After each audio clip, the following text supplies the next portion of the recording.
Baik saudara terkasih, iman adalah hal yang tidak bisa kita lihat wujudnya. Namun iman perlu diwujudkan dalam hidup kita sehari-hari, karena iman merupakan salah satu tanda penyerahan kita kepada Allah, tanda keyakinan kita bahwa Allah sungguh penyelamat kita. Namun pada zaman sekarang ini, dengan perkembangan teknologi yang semakin canggih, banyak orang kehilangan iman karena direnggut oleh alat-alat komunikasi dan juga teknologi yang canggih. Maka kali ini kami dari tim BKSN di Stasi Hati Kudus mencoba menemui satu keluarga dari stasi ini untuk mencoba melihat atau menggali bagaimana pengalaman iman mereka dalam zaman yang sudah serba maju ini. Mari kita lihat pengalaman iman umat kita. Horas.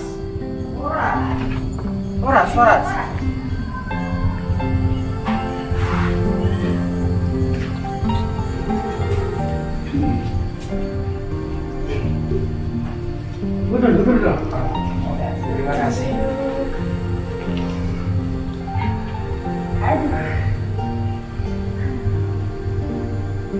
Baik keluarga yang terkasih dalam Kristus, kita tahu bahwa bulan ini kita sedang berada dalam bulan Kipas Suci Nasional, kita sedang menjalaninya. Maka salah satu program yang dibuat oleh Pak kita mengadakan lomba. Di antara beberapa lomba itu ada satu bagian yaitu mau mendengarkan kisah iman umat. Maka kami memilih keluarga ini untuk memberikan kesediaannya untuk memberikan kesaksian iman. Maka kami dari tim BKSN dari Hati Kudus mencoba untuk mengajukan sekurang-kurangnya 3 pertanyaan untuk keluarga terkasih di sini.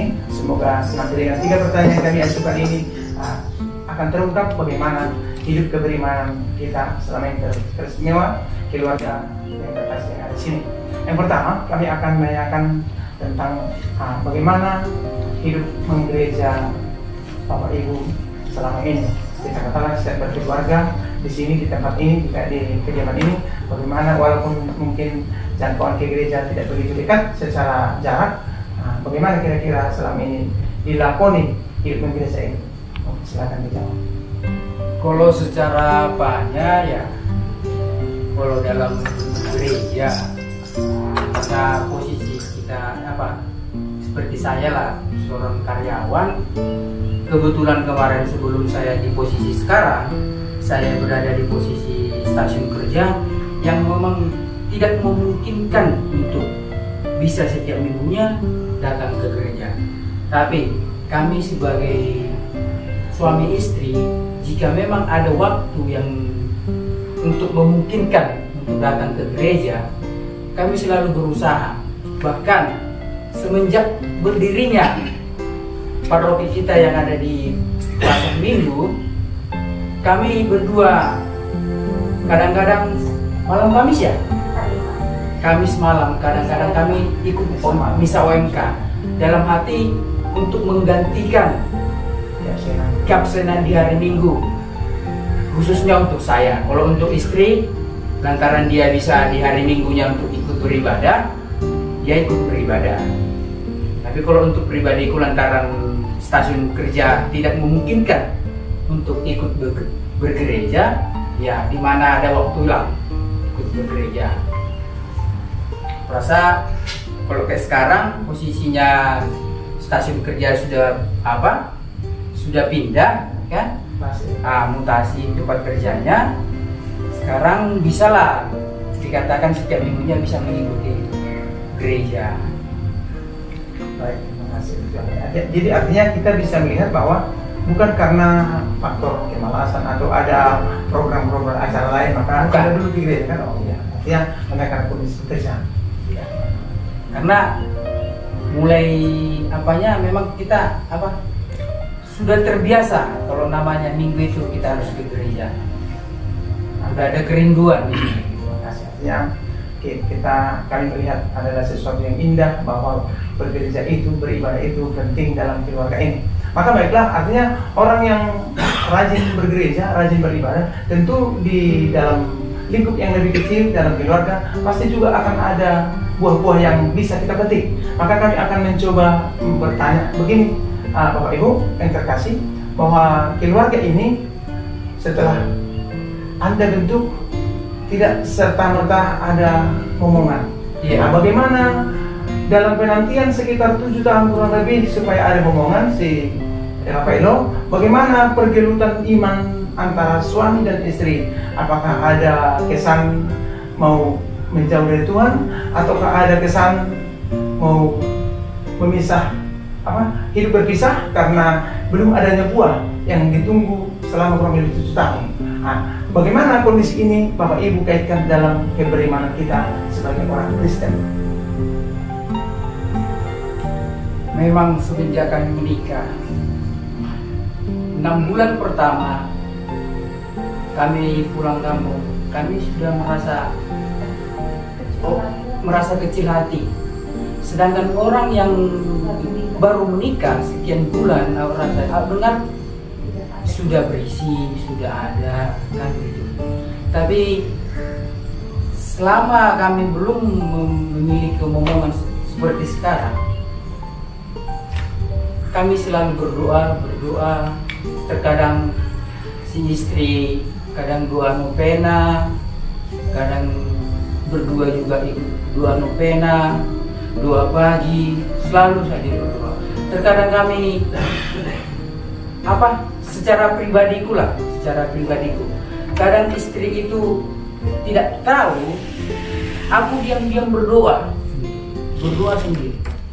Kadang aku bilang sama Tuhan itu, kalau memang Tuhan inilah yang kau berikan kepada keluargaku, kepada saya siap menerima, tapi berikan sebagai gantinya, biar ada ibarat pengikat kami berdua.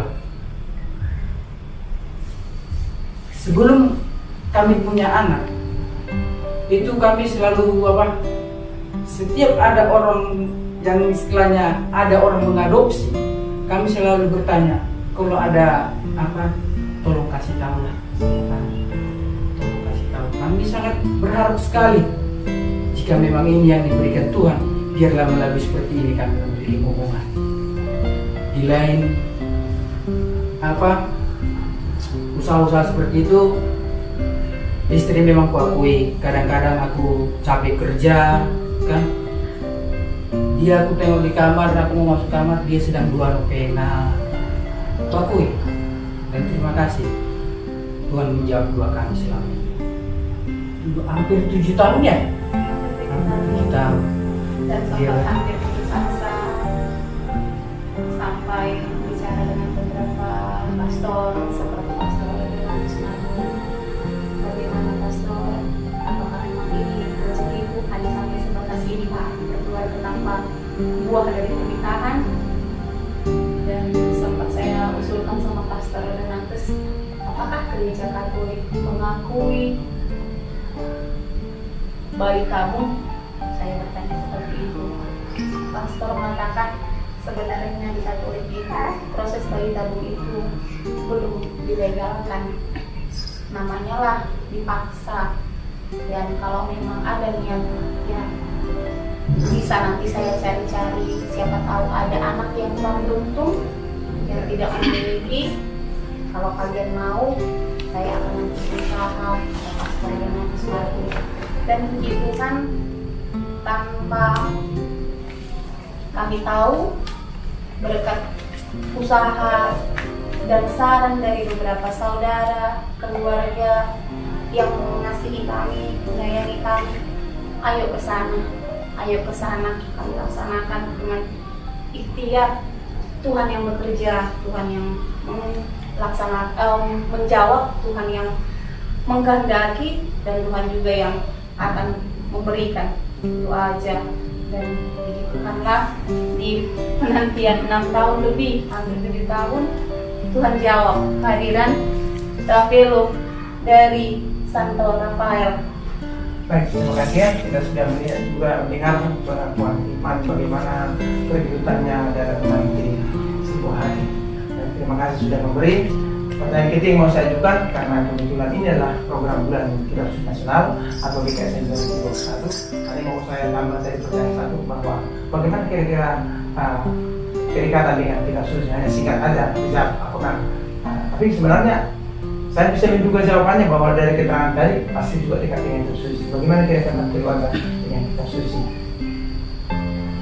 Sering dibaca. Ya usah panjang menjelaskan. Sudah, ini jawaban kita juga sudah balik kan. Paling yang sering dibaca Lebih sering baca kita online sih kalau saya pribadi. kita online kadang Online. Artinya ada Baru- kerinduan untuk selalu baru apa itulah apa renungan. renungan apa itu jarang hati, baru kedua apa itu kan kita ada majalah itu Iya, gimana? yang dia game itu kan, nah itu paling sering dibaca-baca. Artinya itu pun juga satu Tuhan. Oke, baik Bapak Ibu, doa kita kasih. Terima kasih sudah memberikan kesaksian tentang iman kita. Semoga kedepannya semakin dipertahankan. Baik Bapak Ibu dan saudara-saudara terkasih, inilah keluarga yang kami datangi dari tim BKSN Hati Kudus 2021, yaitu keluarga Bapak Rocky Siahaan dan Ibu Fitriani Utabalian dan juga anak Rafaelo Siahaan. Mereka sungguh berjuang mempertahankan iman sejak membentuk keluarga. Mereka lajang bertemu di lingkungan ini, mereka menikah, diberkati di Gereja Katolik dan menanti dalam pergumulan iman, menanti sebuah hati kurang lebih 7 tahun. Maka ini adalah contoh yang pas untuk kita, supaya dalam setiap gejolak hidup kita pun, apapun yang terjadi, kita tetap mengutamakan Tuhan dalam hidup kita dan tetap memelihara iman kita supaya tumbuh dan berkembang sehingga kita memperoleh keselamatan. Terima kasih untuk keluarga dan juga semoga kita semua mampu bertahan dalam iman dalam kondisi apapun. Baik, terima kasih atas perhatian kita semua. Salam. Shalom.